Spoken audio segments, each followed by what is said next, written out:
seizure on the plane. The first seizure I had, my homie walked up to me and said, "Let's get off the plane, man." They say you had a seizure. I say, "Man, stop lying." Rick Ross built an empire worth millions, but behind the Maybachs and mansions, his body was quietly breaking down. Seizures, a drive-by on his birthday, enemies digging up his deepest secrets. The biggest boss came dangerously close to losing it all, even his life. So what really saved him? The answer might catch you off guard. Here's the story of a boss who nearly Real talk. When you hear the name Rick Ross, what pops into your head? The biggest boss, right? Maybach music, that larger-than-life lifestyle drenched in luxury and excess most people can only imagine. But beneath the champagne showers and private jet living, there's a story that cuts deeper. A story about a man who stared death in the face more than once and somehow survived. No cap. William Leonard Roberts II was born on January 28, 1976, in Clarksdale, Mississippi. But it was Carol City, Florida, the gritty streets of South Florida, that truly shaped the man we now know as Rick Ross. Coming up in those conditions, young William had dreams way bigger than where he started. You feel me? He was focused on football, earning a scholarship to Albany State University. And before he ever dropped a single professional bar, he was clocking in at a regular 9-to-5, a job that would later explode into his biggest controversy. But we'll get to that. By 2006, everything changed. Ross dropped hustling, and the record became an anthem for anyone trying to escape the struggle. It captured the raw spirit of Miami street life and quickly turned into a cultural moment. Overnight, this larger-than-life figure with the thunderous voice was everywhere. His debut album, Port of Miami, debuted at #1 on the Billboard 200, sending a clear message: a new powerhouse had arrived in southern hip-hop. But here's what nobody really tells you about chasing success at full speed. The same drive that pushes you to the top can slowly destroy you from the inside. Rick Ross wasn't just stacking wins and building an empire, he was silently running his body into the ground. And the warning signs were there long before anyone wanted to pay attention. What's your proudest business venture? Well, you know, I love everything I do. I can't even front. You know what I'm saying? Everything, I put my heart into it all. But my latest business venture, my Jet Doc, which is a health app. What Ross was speaking on in that moment came from a place of real pain. Not surface-level emotion, but that deep, genuine hurt that forces you to question every move you've ever made. The kind of pain that makes life slow down real quick. On October 14, 2011, Rick Ross experienced something that would permanently alter the direction of his life. While traveling, Ross suffered 2 seizures within a 6-hour window. The first one struck midair on a flight from Fort Lauderdale to Memphis. Let that sink in for a second. One of the biggest figures in hip-hop, unconscious on a commercial flight. While flight attendants rushed to perform CPR as the plane makes an emergency landing, Ross was found completely unresponsive. They literally had to pull him back from the edge. And just when it seemed like the danger had passed, when it looked like he had survived the worst, fate hit him again. Ross suffered a second seizure on another flight shortly after, forcing doctors to rush him to a hospital in Birmingham, Alabama, to seizures. 6 hours. One single day that very easily could have been the last day Rick Ross ever took a breath. I had a seizure on the plane. The first seizure I had, my homie walked up to me and said, "Let's get off the plane, man." They say you had a seizure. I say, "Man, stop lying." My guy didn't even realize what had happened. That's how detached Ross had become from his own body. Straight up. When he came to, he had no memory of the chaos he'd just survived. At first, doctors blamed the episodes on extreme exhaustion and a lack of proper rest, grinding non-stop, running on fumes. But later on, Ross would come forward with a much heavier truth. The situation wasn't just about being tired. The seizures were being intensified by drug use, a reality that made everything hit even harder. And most definitely, that's what's really driving me. The fact that I've had a seizure and, you know, I woke up, you know, from being unconscious on the toilet before. And I've never even spoke on this, but I suffered from seizures a long time. Like I said, I've deprived myself of rest, no sleep, maybe 2 to 3 hours on a good night, you know, staying up, chasing my dreams. I always thought I had the best excuses, but don't nothing come before life in itself. 2 to 3 hours of sleep on a good night. Sit with that for a second, fam. While Ross was out here building Maybach Music Group, breaking artists like Meek Mill and Whale, and dropping project after project, his tank was completely empty. He was running on fumes. Ross was sipping lean codeine syrup mixed with other substances, telling himself it was just part of the grind, part of chasing the bag. In his 2019 memoir, Hurricanes, Ross finally opened up about his long-term abuse of codeine. He used it to cope with the non-stop pressure of his career, the beefs, the stress, all of it. Mix that with alcohol, other substances, and severe sleep deprivation, and it created a lethal cocktail his body couldn't take anymore. But 2011, that was just the warning shot. You feel me? The real wake-up call came 7 years later, and this time, it almost ended everything. On March 2, 2018, around 3:34 in the morning, Rick Ross was found unresponsive at his Miami home. The 911 call painted a terrifying scene. The caller said he was breathing heavily, foaming at the mouth, and may have lost control of his bodily functions. When paramedics arrived, Ross became combative, forcing them to call police just to get him safely transported to the hospital. Initial reports pointed to pneumonia, but as more details surfaced, it became clear this was much more serious. Reports suggested a possible heart attack, with Ross being placed on ECMO, extracorporeal membrane oxygenation. That's full life support, used when your heart and lungs are failing. ECMO, life support. The biggest boss was literally fighting for his life, on God. Got that call that morning. We were given misinformation. They was actually doing CPR at the time, and they had turned the airplane around in Atlanta. That was the wrong information that we got initially, and it was devastating. Because when you hear CPR, you know you're losing a person. Bro, Rick Ross really thought it was over for him. Dead serious. He woke up after a seizure, saw police officers standing there with their guns drawn, and genuinely believed some ops had caught him slipping, that he'd already crossed over. That's how gone he was. Mentally and physically checked out to the point where being dead felt like the only explanation that made sense. That tells you exactly what state he was in.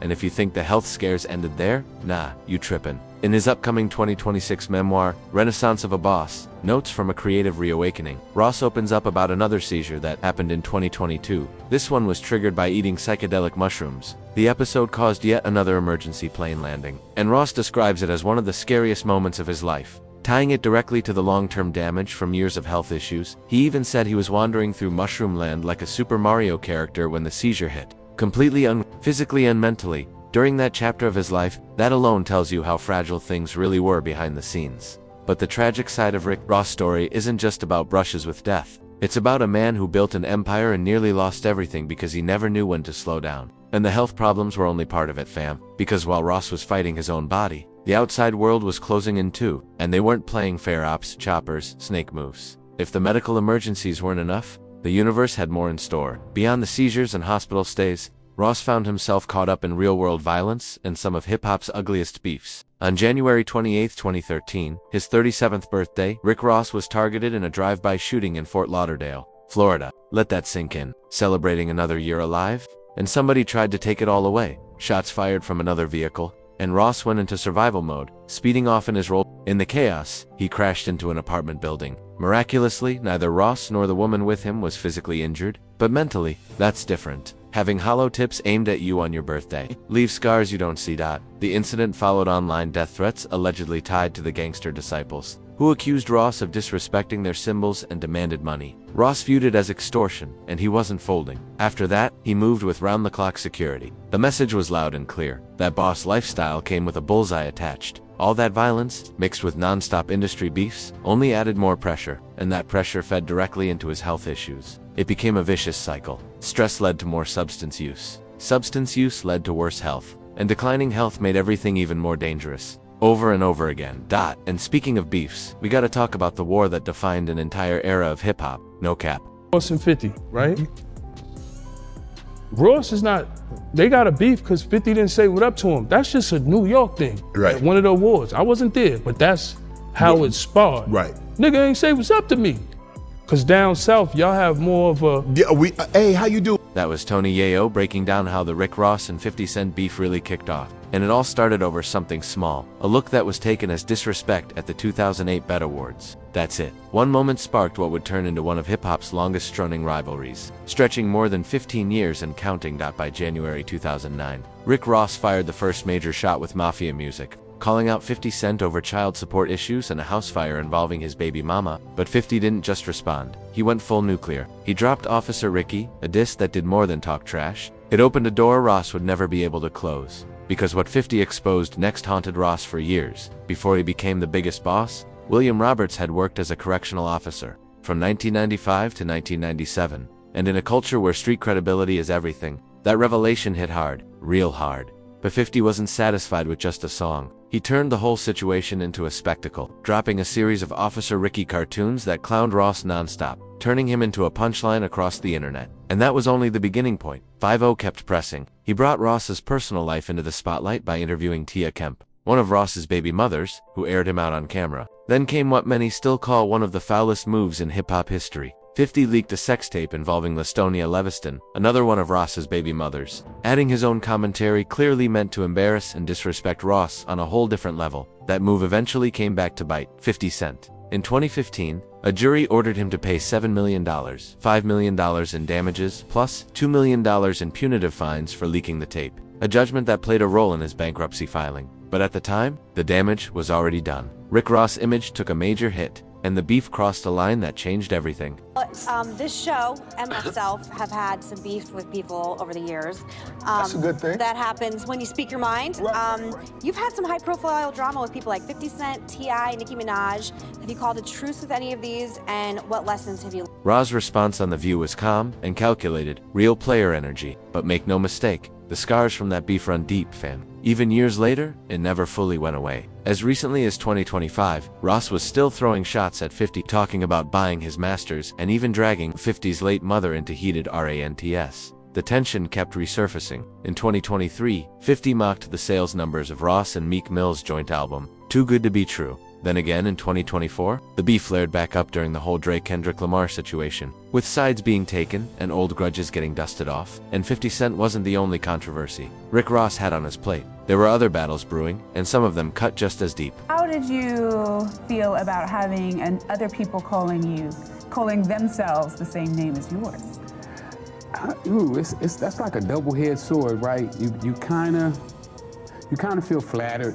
Mm-hmm. You know that somebody thought enough of you to name themselves after you. And then I was in prison when I first heard, so it was kind of disrespectful because I said, well, you know what, he could have reached out and asked. That's Freeway Rick Ross, the real-life drug kingpin from 1980s Los Angeles, whose name the rapper adopted. Freeway Rick was a major figure during the crack cocaine era, reportedly generating millions through his operation. His story was already infamous long before the rapper ever hit the mainstream. When Freeway Rick Ross was released from prison in 2009, he wasted no time making a move. He filed a trademark lawsuit against the rapper, demanding $10 million in damages, claiming his name and legacy were being exploited without permission. When you hear those type of stories, it just kind of make you feel like, you know, what's with this guy? You know, why can't this guy just come out and say, be honest. you know, what I am and what I do? And then the way he raps too, you know, he raps about selling drugs. Right. And he never sold drugs. You know, he was a correctional officer, had a credit card in high school. By 2014, the California Court of Appeal ruled in favor of the rapper, allowing him to keep the name under First Amendment protections for artistic expression. He even countersued and won $10 million in damages. But the saga didn't end there. As of early 2025, Freeway Rick Ross publicly reignited the beef, insisting he was the real Ross. Legal troubles kept piling up, too. Over the years, Ross faced multiple cases. Gun and weed charges in 2008, weed possession in Louisiana in 2011, a marijuana warrant in North Carolina in 2014, and, most seriously, kidnapping and assault charges in Georgia in 2015, which ultimately led to a no-contest plea for aggravated assault in 2017. Then came the personal losses that cut the deepest. In November 2025, Ross' longtime manager Nadrian Blackbow James passed away at 45 from atherosclerotic cardiovascular disease. Blackbow was found unresponsive at Ross' home after a night out. Ross was right there and sensed something was wrong. He later shared an emotional tribute online, showing just how deeply that loss affected him. The irony wasn't lost on anyone following his journey. The man who had stared death in the face multiple times had to watch one of his closest people taken by heart disease. This is the tragic reality most people don't fully grasp. The beefs that drain your mind, the constant threat of violence, the legal battles that never stop, and losing people you genuinely care about. And yet, through all of it, Rick Ross refused to stay down. The boss mentality wouldn't allow it. Here's what sets Rick Ross apart from so many others facing similar storms. He's not just surviving, he's thriving. Still standing, still winning, still the biggest boss. Of course. Why accumulate everything you can imagine just to drop dead and have a stroke? You got it, man. I'm one of them people who want to call my shot, so I'm gonna enjoy life. Right. I'm still go get that 10-piece lemon pepper. You feel me? That fried corn, you know, a little cheese on the French fries too. I'm gonna still do that. By 2025, Ross had shed a massive 75 to 100 pounds through disciplined diet and consistent activity. The man who once weighed 350 pounds didn't rely on quick-fix diets or surgery. This transformation came from pure discipline and a real desire to live. Feel me. It's Men's Health Month, and I know you in the past have talked a lot about taking control of your health. You've lost weight, you look good. You were up to 350 at one point, right? I was. What does a healthy Rick Ross look like? How are you taking control of your health right now? Well, it's just really, for me, it's all about your diet. You know, and a lot of times I break the rules. That last line hits different when you understand everything Ross has been through on God. He's saying if you're ready to tap out and let everyone make your RIPT, just stay inactive. But he's not just talking about fitness. He's talking about mortality, fam. About seeing people make memorial shirts for homies who didn't make it. About almost being the one featured on one of those tees himself. I done stopped having seizures. I'm just sharing, you know, what I'm doing and what's working with me for everybody that come to my platform. Do you believe, had you not had the medical emergencies that you had, you would have changed your diet, you would have changed your lifestyle? I doubt it. I doubt it. I was an all-city athlete. I made all-day class of 1994. They can't zip Ross up in a bag. That's a man who's come to terms with his mortality and decided he ain't ready to check out yet. No capítulo. And his business moves reflect that new lease on life. Straight up. Ross founded Maybach Music Group in 2008, building it into a powerhouse by breaking talents like Meek Mill, Whale, and Gunplay. But his empire doesn't stop at music. It stretches far beyond. Fam. You already know, my Jet Doc. This is a health app. You know, 10 years ago, I went through having seizures back to back. You know, and so what it did was, you know, I started working out, I got healthier, but the experience that touched me the most throughout the whole situation was the older people that I would meet sitting in the doctor's waiting room, in the office. Right. You know, the type of doctors I'm going to see is for your brain, and so the situation is a lot, it's a lot serious. The man who nearly died from neglecting his own health is now investing in healthcare, stacking bread while uplifting his community. His business portfolio spans Wingstop franchises, Bear Rose Champagne, and brands like Wrap Snacks and Coattail Meal Prep, helping him build a fortune estimated at over $90 million. So, if I'm reading you correctly, and I think I am on this situation, a lot of the things that you become involved in is through personal experience. I mean, you like wings? Hell, let me start a Wingstop. I like this kind of beverage? Let me start this kind of beverage. Right. I'm going to see a doctor about yada, yada, yada. Let me start this. Exactly. That's just me following my heart. And musically, Ross never stopped delivering heat. His discography includes over a dozen studio albums, including Port of Miami 2 in 2019, which debuted at number 2 on the Billboard 200. In 2023, he dropped Too Good to Be True with Meek Mill, proving that even approaching 50, he's still relevant in a game that often sidelines its OGs. On December 16, 2025, Ross announced his third book, The Renaissance of a Boss. Notes from a Creative Reawakening, set to release on May 12, 2026. The book chronicles an epic road trip across America, where Ross sought to reignite his creative fire, visiting Elvis Presley's Graceland, participating in a Native American sweat lodge ceremony, and reflecting on his entire journey. Ross calls the book a manual for greatness, saying, "I'm cutting out the noise and showing you that when you execute with precision, success becomes almost too easy." A lot more for us to accomplish. When you want to be great, you want to be great. It's really not a ceiling. You know, it's like when you coming up in Carol City, your dream is just to be a millionaire. You know, you get your first one, you want 10, you get 10, you want 100, you get 100, you already know it. Yeah. That mindset, that relentless drive for more is what almost flatlined Rick Ross. But it's also what saved him. Facts. When he applied that same energy to his health, his recovery, and building legitimate businesses, he turned tragedy into triumph. Ross has been the subject of death hoaxes multiple times, including during his 2018 hospitalization when the internet thought it was over. As recently as 2024, Reddit threads had people questioning if he was even still breathing. The wild nature of his health scares created a story that seemed like it could only end one way. But here we are in 2026. Rick Ross is alive and thriving. He remains active in music, business, and his community, including his Wingstop franchises. He openly shares how these events forced him to completely change his lifestyle. Gone are the days of sipping lean in the studio until 7 a.m. Now he's resting properly, hitting the gym, and being intentional about what he puts in his body. Big homie, I had a seizure and they found me on the toilet 8 hours later. I never told nobody this the situation. Yo, man, I never knew that. You know what I mean? I'm like, yo, you know, it's just certain things we gotta converse about. We gotta communicate. And that's why I felt I had to do. Ross became a voice for health awareness in hip-hop, a genre that usually glorifies going all out with substances.